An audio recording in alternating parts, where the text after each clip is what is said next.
21장 9절로 27절인데 16절까지 합독하십니다. 일곱 대접을 가지고 마지막 일곱 재앙을 담은 일곱 천사 중 하나가 나와서 내게 말하여 이르되 이리 오라. 내가 신부 곧 어린 양의 아내를 내게 보이리라 하고 성령으로 나를 데리고 크고 높은 산으로 올라가 하나님께로부터 하늘에서 내려오는 거룩한 성 예루살렘을 보이니 하나님의 영광이 있어 그 성의 빛이 지극히 귀한 보석 같고 벽옥과 수정같이 막더라. 크고 높은 성곽이 있고 12문이 있는데 문에 12천사가 있고 그 문들 위에 이름을 썼으니 이스라엘 자손 12지파의 이름들이라. 동쪽의 세 문, 북쪽의 세 문, 남쪽의 세 문, 서쪽의 세 문이니 그 성의 성곽에는 12기초석이 있고 그 위에는 어린 양의 12사도의 12이름이 있더라. 내게 말하는 자가 그 성과 그 문들과 성곽을 측량하려고 금 갈대자를 가졌더라. 그 성은 네모가 반듯하여 길이와 너비가 같은지라. 그 갈대자로 그 성을 측량하니 12,000스타디온이요 길이와 너비와 높이가 같다. 아멘. 오직 예수님, 예수 그리스도의 은혜와 평강이 넘칠지어다. 아멘. 오늘은 요한계시록 21장입니다. 9절로 27절이고요.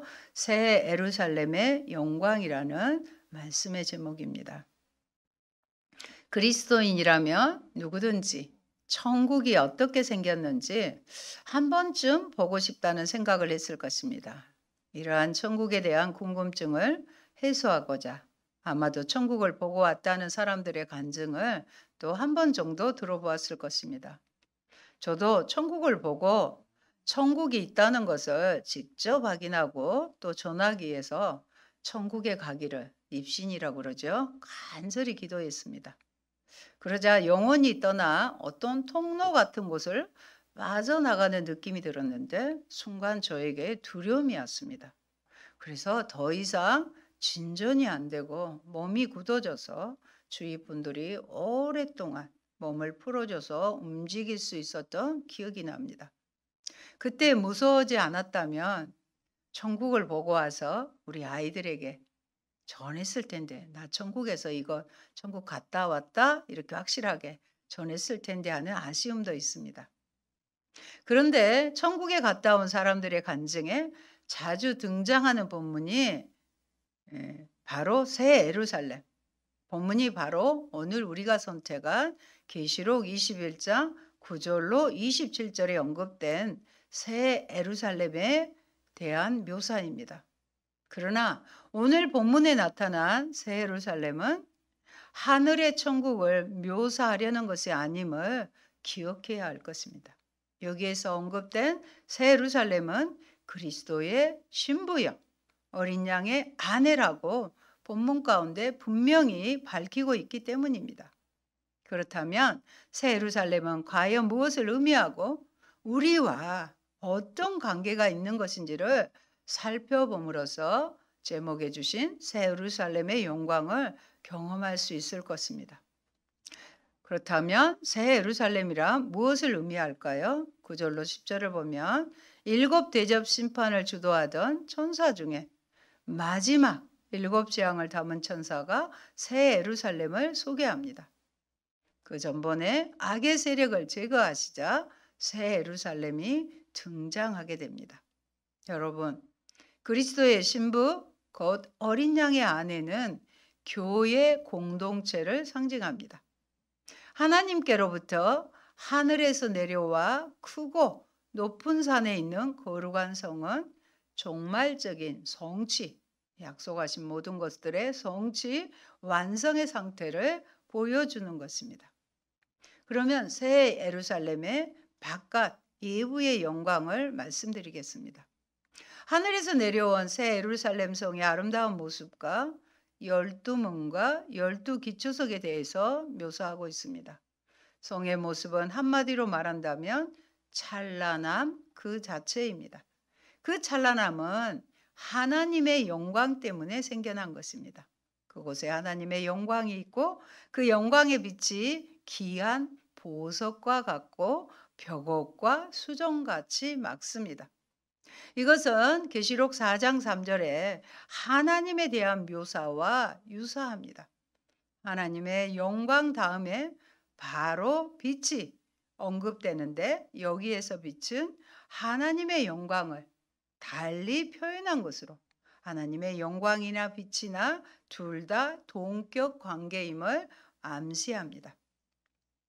여기에서 빛은 예부의 빛을 투영하는 것으로 하늘에서 내려오는 새 예루살렘은 스스로 빛을 발하는 것이 아니라 하나님의 영광을 받아 빛을 반사하고 있는 것입니다. 교회 공동체가 스스로 빛을 발할 수도 없고요. 하나님의 영광을 받아서 빛을 반사하는 공동체라는 것입니다. 새 예루살렘의 기본 건축물 구조를 말씀드립니다.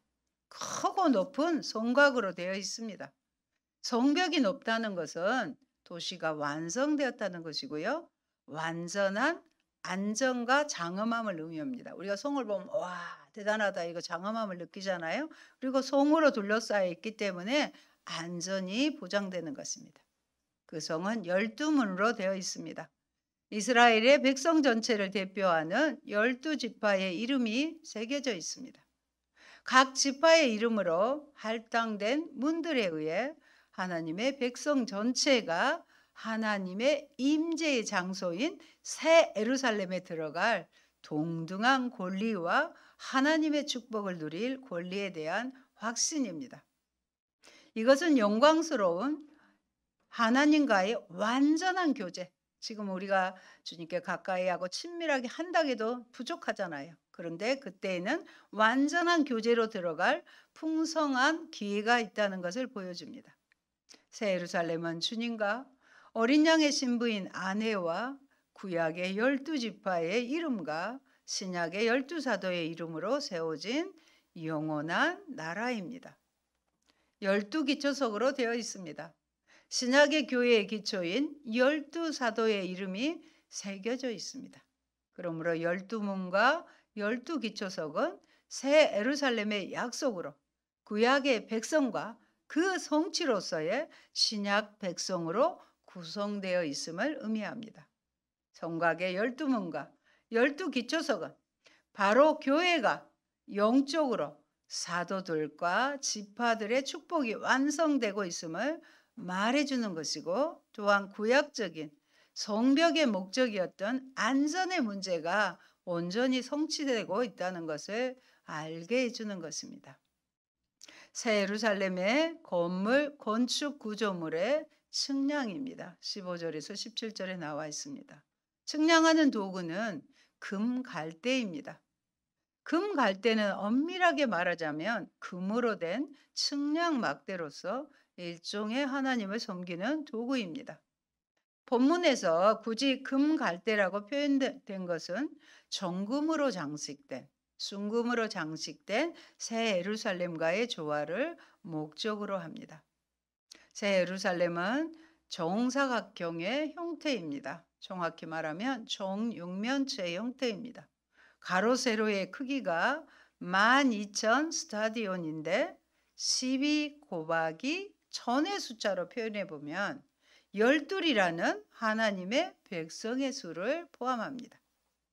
12,000 스타디온은 계산해 보니 약 2,400km입니다. 정방형의 형태입니다.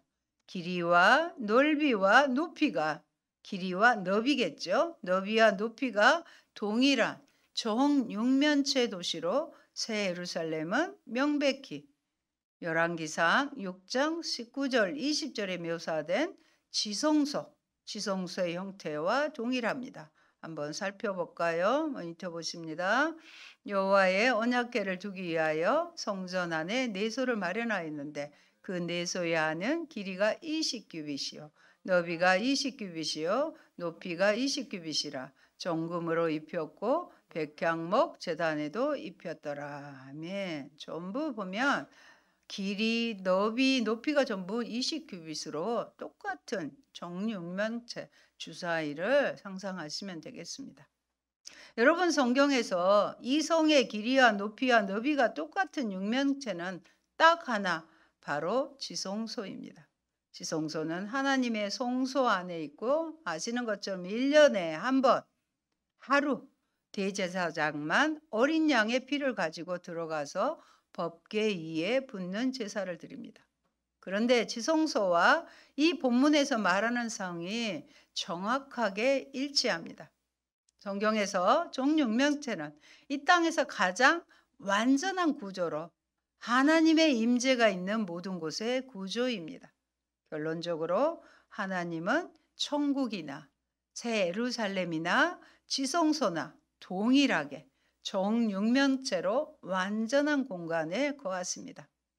성곽의 크기를 쟀더니 144규빗으로 이는 144하면 또 영감이 오지요. 12 곱하기 12의 숫자로 표현해 보면 구약의 교회와 그 성취로서의 신약의 교회를 상징하며 이는 새 예루살렘이 하나님의 온전한 백성으로 구성됨을 의미합니다. 요한은 이러한 숫자를 사용하여 하나님께서 백성 가운데서 함께 계심을 보여주려 한 것입니다. 측량의 수치는 사람의 측량으로 곧 천사의 측량이라고 말하고 있습니다. 새 예루살렘과 보석입니다. 새 예루살렘은 보석으로 되어 있어요. 19절에서 21절을 보시면 성벽은 벽옥으로 장식되어 있습니다. 벽옥은 하나님의 영광, 곧 하나님의 임재를 묘사합니다. 요한은 하나님과 성에 이어 성곽까지 벽옥으로 둘러싸여 있다고 묘사함으로써 충만하신 하나님의 임재를 더욱 강조합니다. 종말의 교회 공동체가 하나님의 영광스러움과 하나님의 임재로 충만할 것임을 상징합니다. 20절까지 보면 각종 보석으로 장식되어 있습니다. 문자적으로 보석은 뭐예요? 모든 진귀한 돌, 귀한 돌이라는 뜻입니다. 여기서는 천국을 모두 보석으로 묘사하고 있습니다. 이 표현은 문학적 표현으로 당시 로마 제국이 가지고 있던 화려함이 천국의 화려함에 비해 얼마나 거짓된 것인지를 말하기 위한 것입니다. 이것은 천국이 아름답고 진실되고 참되다고 묘사한 하나님의 문학적 표현인 것입니다. 여러분, 종말론적 교회는 12보석과 같이 빛나는 다양한 하나님의 백성으로 구성되는 것입니다. 보석에 대한 의미는 전체적으로 거룩한 도시, 새 예루살렘의 영광, 또 순결성, 아름다움, 소중성을 나타내 줍니다. 교회가 주님에게 얼마나 존귀한 존재인지를 확인시켜 줍니다. 교회가 그분의 눈앞에서는 보석 같은 존재라는 것입니다. 우리 빛과 소금인 교회도 주님은 보석같이 여겨주시는 것입니다. 이러한 보석의 기능은 남편을 위해 단장한 신부의 아름다움을 더욱 돋보이게 합니다. 그 아름다움의 원인은 바로 하나님이십니다. 우리가 부르는 복음송에도 너는 보배롭고 존귀한 주님의 자녀라는 이 가사도 있습니다. 새 예루살렘은 잃어버린 낙원, 에덴의 회복이며 얼마나 감사합니까? 하나님의 택한 백성, 이스라엘 백성의 구심점이었으며 하나님 임재의 상징적 장소였던 성전의 궁극적인 성취입니다. 대제사장의 가슴 장식과 에덴 동산에 있던 보석들, 구약에 기록했던 그것들의 성취이기도 합니다. 말씀을 살펴봅니다. 출애굽기 28장 17절로 20절입니다. 그것에 4줄로 보석을 물리되 첫 줄은 홍보석, 황옥, 녹주옥이요. 둘째 줄은 석류석, 남보석, 홍만호요. 셋째 줄은 호박, 백만호, 자수정이요. 넷째 줄은 녹보석, 호만호, 벽옥으로 다 금태에 물릴지니. 대사장 가슴에 흉패에 물린 12지파를 상징하는 이 보석들, 우리를 그렇게 보석으로 여겨주신다는 것입니다. 가슴에 품어주셨잖아요. 가슴에 새긴 것은 어째요? 잊어버릴 수 없고 지울 수가 없는 것입니다. 에스겔 28장 13절의 말씀 봅니다. 내가 옛적에 하나님의 동산 에덴에 있어서 각종 보석, 곧 홍보석과 항보석과 금강석과 황옥과 홍만호와 창옥과 청보석과 남보석과 홍옥과 황금으로 단장하였으며. 아멘. 이렇게 우리를 단장시켜 주신 것입니다. 보석처럼 귀하게 존귀하게 여겨주신 거예요. 12문 역시 하나님의 모든 백성을 상징합니다. 거룩한 도시 새 예루살렘은 하나님의 임재로 가득한 종말론적인 교회의 찬란한 모습을 형상화한 것입니다. 그 모습을 여러분 늘 마음으로, 믿음은 바라는 것들의 실상이요 보지 못한 것들의 증거이기 때문에 우리의 교회의 아름답고 찬란한 모습을 여러분이 늘 상상하시며 그것을 구하고 찾으시기 바랍니다. 새 예루살렘의 이제는 내부를 보겠습니다. 내부의 영광입니다. 그런데 새 예루살렘 성 안에는 성전이 없습니다. 교회 공동체를 상징하는 새 예루살렘 안에 건물인 성전이 없다는 것입니다.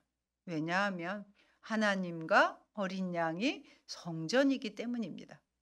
가시적으로 우리 눈으로 존재했던 성전은 재림하실 예수님의 모형이기 때문에 예수님이 재림하는 순간 눈에 보이는 성전은 존재할 이유가 없습니다. 여기서 중요한 것은 어린 양과 우리가 한 몸의 관계로 소개되는 것입니다. 이제 우리가 하나님의 성전이 되었다는 것입니다. 새 예루살렘 성은 그래서 해나 달의 비침이 쓸데없습니다. 하나님의 영광이 비치고요. 어린 양이 그 등이 되시기 때문입니다. 새 예루살렘을 하나님과 어린 양의 임재로 충만하게 채우는 것을 의미합니다. 새 예루살렘으로 만국이 순례의 길을 걷습니다. 26절까지요. 이 말씀은 이사야 60장에 대한 성취로 구약 이사야서에 대한 성취로 이해할 수 있습니다. 순례의 특징은 새 예루살렘이 우주의 중심임을 의미합니다. 만국과 땅의 왕들이 자기의 영광을 가지고 갑니다. 24절에 이러한 중심성은 새 예루살렘에서 구약의 종말론적인 약속의 성취가 궁극적으로 완성되었다는 것을 보여주려는 목적을 갖습니다. 26절에 보면 사람들이 만국의 영광과 존귀를 가지고 새 예루살렘 그리로 들어갑니다. 그런데 새 예루살렘은 오직 어린 양의 생명책에 기록된 자들만 들어갑니다. 생명책에 기록된 자들만 들어간다는 사실입니다. 새 예루살렘으로 들어올 수 있는 것과 없는 것은 부정한 것이 존재할 수 없는 거룩한 곳임을 강조합니다. 이러한 규정은 이 땅 가운데 거룩한 성막이나 성전에 대한 규정을 연상하게 합니다. 무엇이든지 속된 것이나 가증한 일 또는 거짓말하는 자는 결코 그리로 들어오지 못하되 오직 어린 양의 생명책에 기록된 자들뿐이라고 하였습니다. 저희 사촌 오빠 목사님은 아주 어린 시절에 천국에 가는 꿈을 꿨다고 합니다. 흰옷을 입고 가는 어른들 틈에 끼어갔는데 자기 옷만 시커멓고 더러운 옷을 입었더랍니다. 그래서 더더욱 어른들 틈에 몰래 숨어서 갔는데 천국 문에서 딱 천사장이 이놈은 지옥에 떨어져야 한다는 소리에 놀라 소리를 지르고 잠에서 깨어났다고 하셨습니다. 그 뒤로 신앙생활을 잘 하셔서 목사님이 되셨습니다. 속된 자들은 천국 문에 들어가지 못하는데 여기서 속된 것이란 그리스도의 대속의 속죄함의 공로를 입지 못하여 죄사함을 받지 못한 자들을 말합니다. 또한 가증한 일이란 우상을 숭배하며 사탄의 종노릇하는 죄악된 행위를 의미합니다. 마지막으로 못 들어가는 사람 중에 거짓말하는 자란 그리스도를 믿지 않고 진리에 거슬리는 말을 하는 자를 가리키는 말입니다. 이들은 한마디로 그리스도를 믿지 않는 불신자를 말합니다. 결국 본절은 그리스도를 믿지 않는 불신자들은 새 예루살렘에 들어올 수 없으며 오직 어린 양의 생명책에 기록된 자들 곧 그리스도로 말미암아 죄사함을 받고 의롭다고 청함을 받은 자들만이 새 예루살렘에 들어올 수 있다는 말입니다. 이러한 사실은 우리가 너무도 잘 알고 있는 사실입니다. 요한계시록 전체의 주된 메시지 중 하나가 바로 예수 그리스도를 영접한 성도들을 위한 천국에서의 삶이라고 할 수 있습니다. 너희들 힘들지? 너무 힘들지? 그렇지만 이러한 삶이 기다리고 있어. 그리고 미래뿐만이 아니라 이 땅 가운데 그 삶을 끌어당겨서 누리고 살라는 하나님의 메시지잖아요. 사랑하는 여러분, 신들러 리스트라는 영화를 보셨습니까? 제가 혼자서 영화관에 가서 보았던 영화 중에 오랫동안 감명 깊게 감동으로 보았던 영화입니다.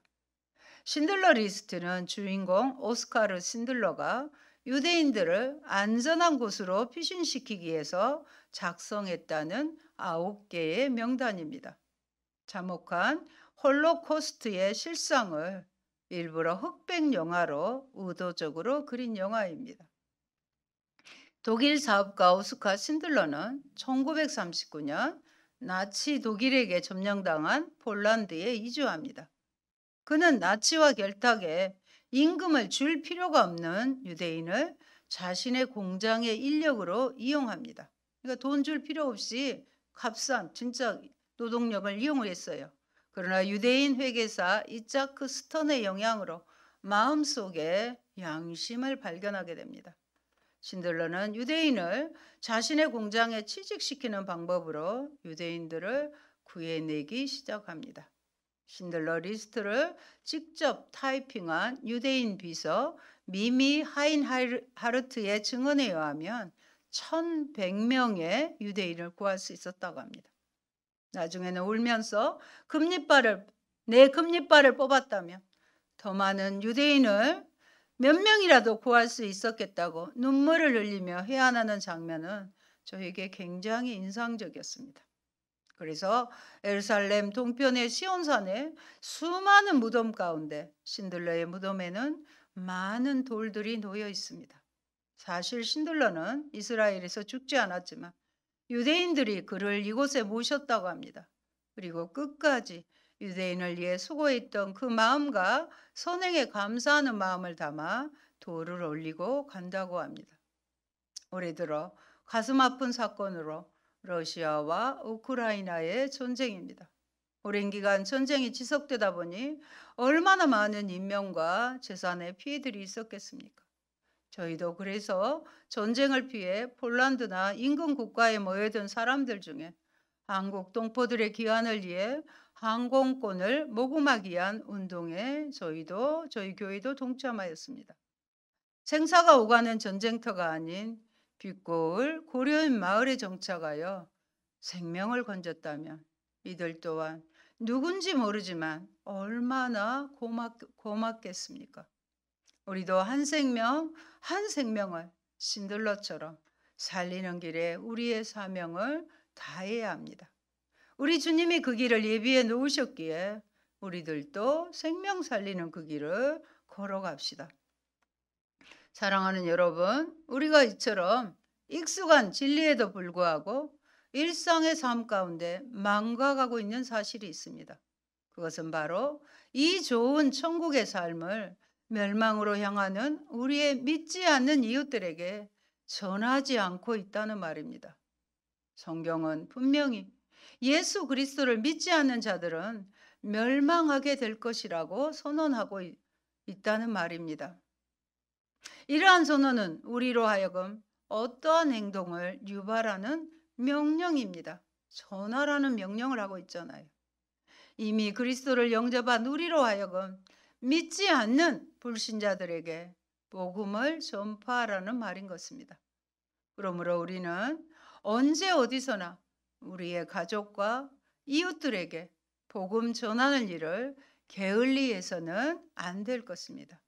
성경이 우리에게 영광된 천국의 모습을 미리 보여주고 이야기해 주는 진정한 이유가 무엇인지 우리는 깨달아야 할 것입니다. 부디 우리에게 예비된 그 영광된 곳에 믿지 않는 우리의 가족과 이웃들도 함께 들어갈 수 있도록 그들을 위해 기도하고 삶으로 본을 보이고 사랑으로 수고하여 복음을 전하는 성도들이 되시기 바랍니다.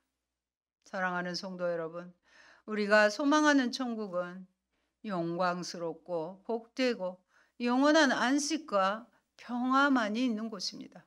사람들은 누구나 이런 곳에서 살기를 소망합니다. 그러나 이곳은 소망한다고 해서 누구나 들어갈 수 있는 곳은 아닙니다. 이것은 불의한 자, 우상 숭배하는 자, 거짓말하는 자, 비교자 등은 들어가지 못합니다. 이곳은 오직 어린 양의 생명책에 기록된 자들만 들어갈 수 있습니다. 이들은 바로 그리스도를 믿어 그의 피로 제사함을 받고 끝까지, 마지막 끝까지 배교하지 않고 믿음을 지킨 자들입니다. 그렇다면 성도 여러분, 여러분은 과연 천국에 가실 수 있다고 확신하십니까? 과연 어린 양의 생명책에 여러분의 이름이 기록되었음을 확신하십니까? 물론 그것은 오직 하나님만이 아시지만 여러분의 믿음과 행실은 그것을 가늠하게 하는 기준이 될 것입니다. 하나님 나라의 강조점은 신부인 새 예루살렘에 있습니다. 우리가 죄를 벗고 주님과 한 텐트에서 살아가는 데 있습니다. 주님이 계신 곳이 하나님 나라입니다. 초막이나 궁궐이나 내 주 예수 계신 곳이 다 하나님 나라이지 않습니까? 지옥의 고통은 맹렬한 불로 고통을 당하는 것이지만 더 무서운 고통은 그 좋은 주님과 교제를 나눌 수 없는, 알지도 못하여 나눌 수 없는 아픔을 겪어야 하는 것으로 생겨나게 되는 것입니다.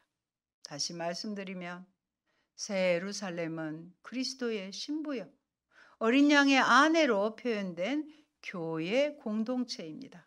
이 교회 공동체는 비록 초림과 재림 사이에서 많은 고난과 환난을 당하지만 결국에는 영광스러운 모습을 가지게 됩니다. 이러한 소망 가운데 우리는 매일매일 승리하며 살아가도록 해야 할 것입니다. 아멘. 할렐루야. 고마우신 아버지 감사합니다. 새 예루살렘을 하늘로부터 내려오게 하신 주님, 우리가 바로 어린 양의 신부요 새 예루살렘인 것, 교회 공동체임을 알게 하시니 감사합니다.